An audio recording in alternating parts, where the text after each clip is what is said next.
والعصر ان الانسان لفی خسر. تو تم کس انسانیت کی بات سمجھانا چاہتے ہو؟ کس انسانیت کی بات بتانا چاہتے ہو؟ جو انسان ہے ہی خسارے کے لیے تم ایک اچھے اور اہم کاموں کو چھوڑنا چاہتے ہو. ہاں الا الذین آمنوا وعملوا الصالحات وتواصوا بالحق وتواصوا بالصبر. حق جس نے قائم کیا، حق ادا کیا، حق پر رہا اور صبر اختیار کیا، صرف وہ کام ہے. اس میں ایک چیز کو آپ لوگوں نے نظر رکھا کریں،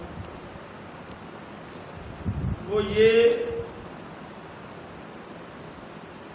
کہ جو اخلاص ہے یہ اخلاص اللہ کے ہاں بڑا مقبول ہے.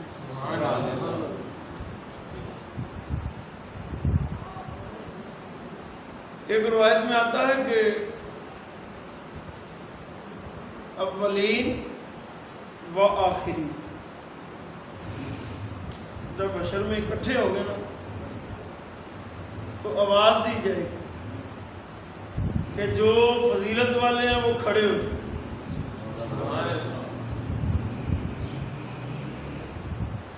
اب وہ کھڑے ہو جائیں گے فضیلت والے، تو وہ جنت کی طرف چل پڑے گا.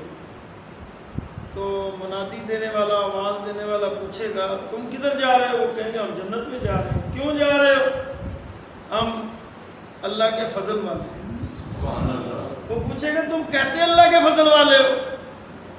تو وہ بتائیں گے کہ دنیا میں ہم پر کوئی ظلم کرتا تھا، ہم صبر کرتے.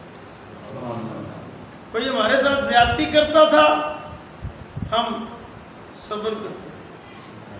کوئی ہمیں گالی دیتا تھا، برا بھلا بولتا تھا، تو ہم اللہ تعالیٰ نے ہم پر فضل فرمایا. تو فرشتے کہیں گے ہاں ہاں تم یقیناً عمل والے ہو، تم جنت میں چلو.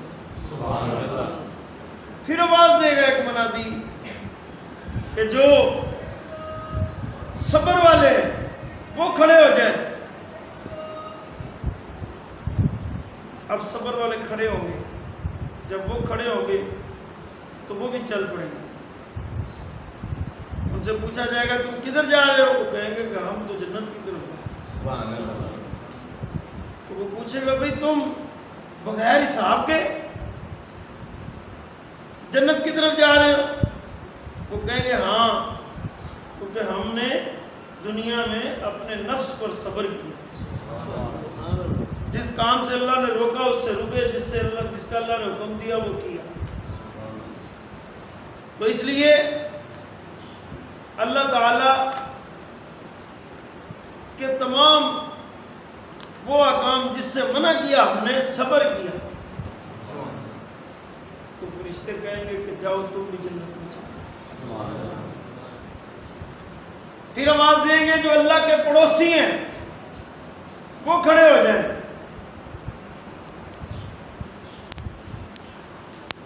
وہ پڑوسی کھڑے ہوں گے، وہ بھی چل دیں گے.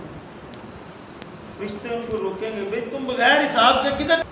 تو وہ کہیں گے کہ ہم جب دنیا میں تھے نا تو ہم اللہ ہی کے لیے ملتے تھے، اللہ ہی کے لیے خرچ کرتے تھے. سبحان اللہ.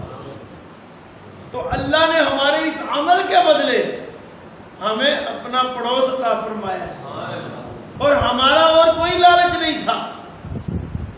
ان کو بھی حکم ہوگا کہ چلو جاؤ تم بھی جنت میں. ایک دوسری روایت میں آتا ہے کہ اللہ تبارک و تعالی ارشاد فرمائیں گے حشر کے دن کہ بھئی وہ لوگ آ جاؤ،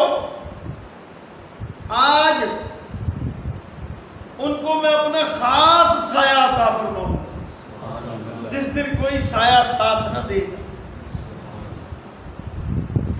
وہ کون لوگ ہوں گے؟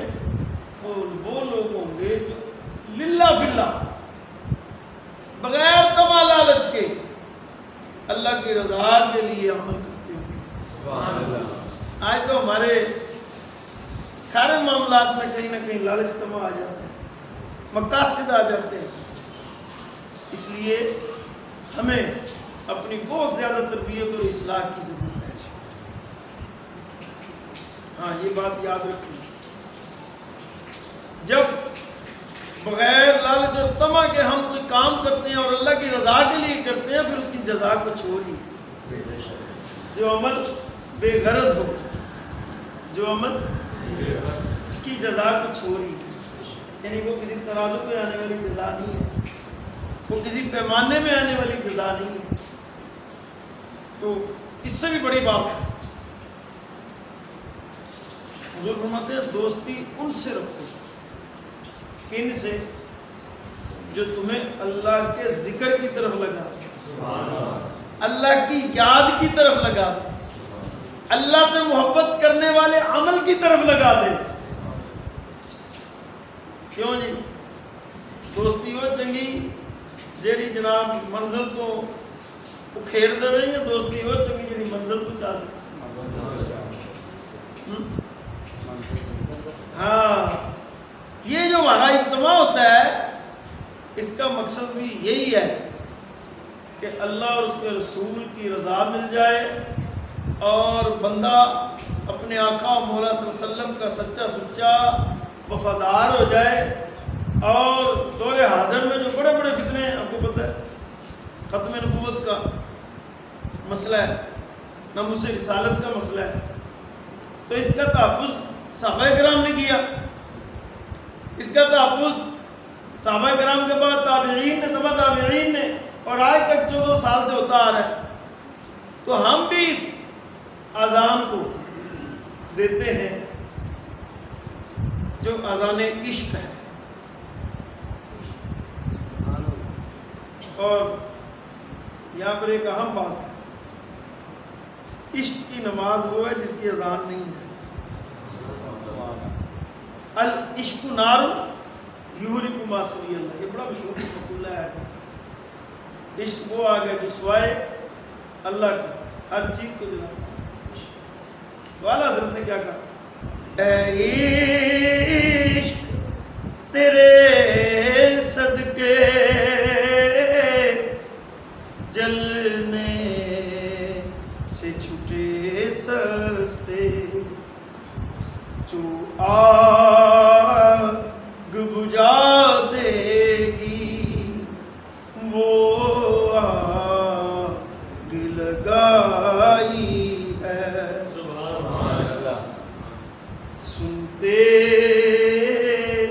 ہیں کہ محشر میں صرف ان کی رسائی ہے، گر ان کی رسائی ہے لو جب تو بنائی ہے.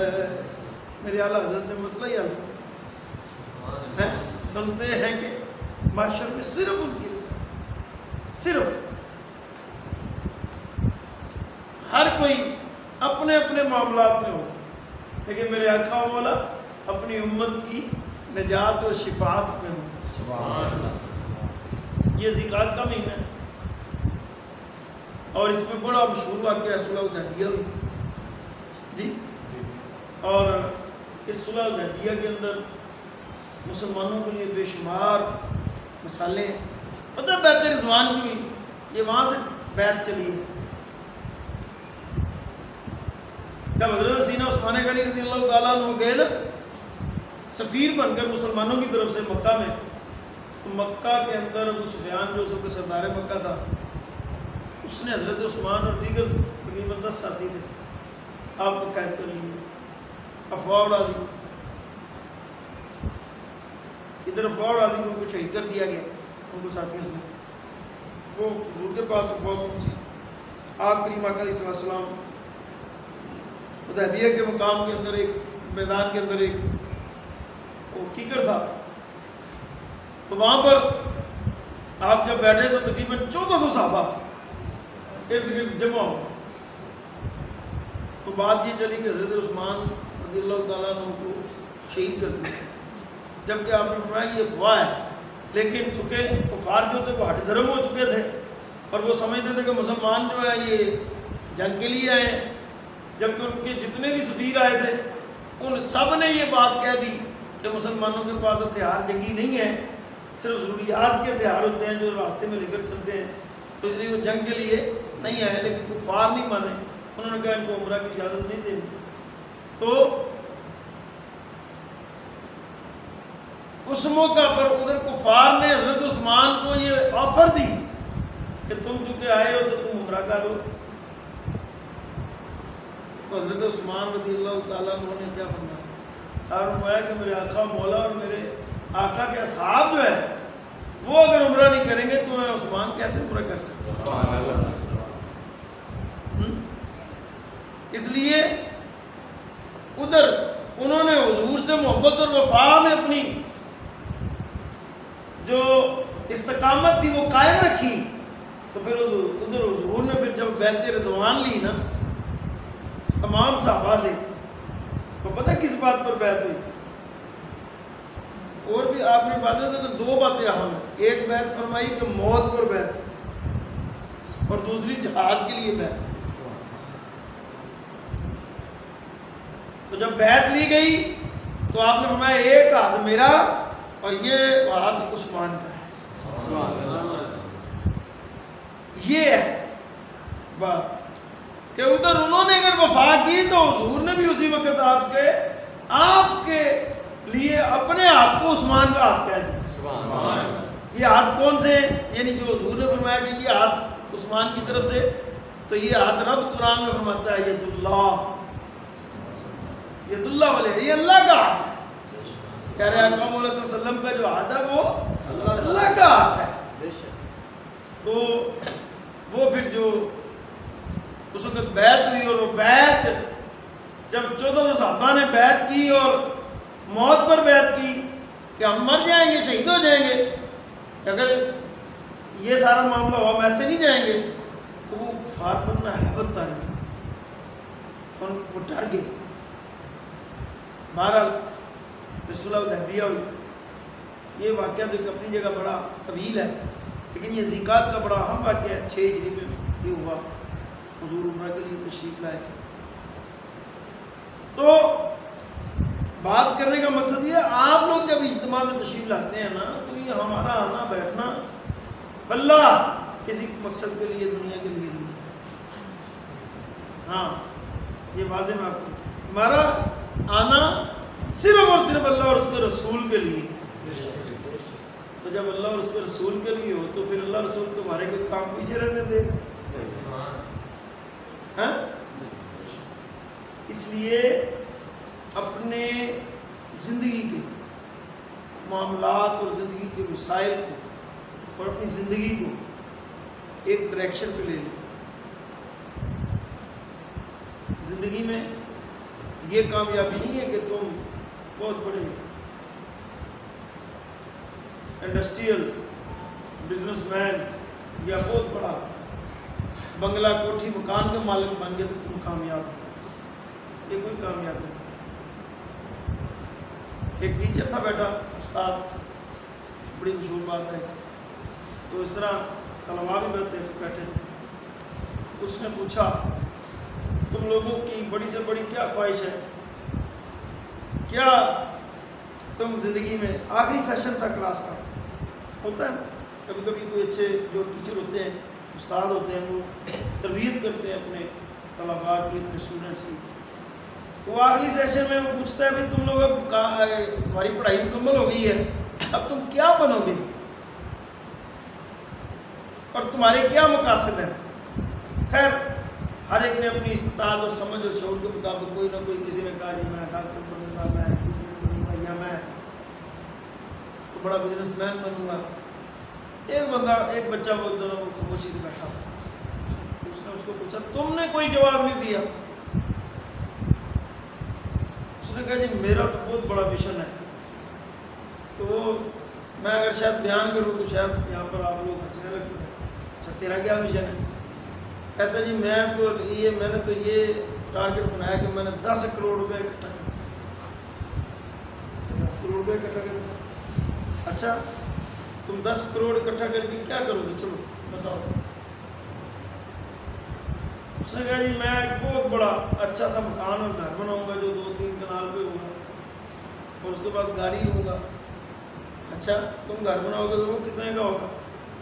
2, 4, 5 کروڑ کا. گاڑی ہوگی 50, 60, 70 لاکھ. باقی میں کچھ ایسے کروں گا، بینک میں رکھوں گا، یہ کروں گا، وہ کروں گا. اس نے کہا اچھا پھر تو اتنے پیسے تم کیا کرو گے؟ تمہارے تو 5-6 کروڑ میں تمہارا سارا مسئلہ حل ہو جائے گا. تم 10 کروڑ کیا کرو گے؟ اب وہ آگے سے جو بات اس نے کہی اس کو بڑی مزہ. اس نے کہا بات سنو، میں ایسے 20 لوگوں کو جانتا ہوں جن کے پاس 2, 4, 5, 10 کروڑ نہیں، اس سے بھی کہیں زیادہ تھا. کیا ہوا؟ گردے فیل ہو. وہ گردوں کا علاج کروانے لگے. وہ دوسرا ان کے ساتھ ہارٹ کا مسئلہ ہو. وہ ان کا علاج کرواتے کرواتے ان کے بنگلے بھی بک گئے، گاڑیاں بھی بک گئی. نہیں تھا. وہ کہتا ہے کہ ان کا جو پیسہ تھا یا جو ان کا جمع شدہ مال تھا وہ جائیداد کی صورت میں تھا، جو بھی تھا وہ خرچ ہو گیا صحت پہ، اور ان کے وہ مکان بک گئے. تو یہ تو کوئی منزل نہ ہوئی جو تم نے اپنے لیے تعین کر دی. ہاں اگر اللہ نے تجھے تندرستی دی ہے، کیا دی ہے؟ تندرستی دی ہے، صحت مندی دی ہے، تو سمجھ لو تمہارے پاس 10 نہیں، تم 20 کروڑ سے بھی مہنگے. اور اگر تندرستی نہیں ہے تو تمہارا کروڑوں بھی جو ہے نا بیکار ہے. والعصر ان الانسان لفی خسر. کیا مطلب ہے اس کا؟ تو تم کس انسانیت کی بات سمجھانا چاہتے ہو؟ کس انسانیت کی بات بتانا چاہتے ہو؟ جو انسان ہے ہی خسارے. خسارے کے لیے تم لوگ ایک دوسرے ایک اچھے اور اہم کاموں کو چھوڑنا چاہتے ہو. جو انسان ہے ہی خسارے میں. قرآن کی نص قطعی سے ثابت ہے. بولے نہیں ہے؟ ہاں الا الذین آمنوا وعملوا الصالحات وتواصوا بالحق وتواصوا بالصبر.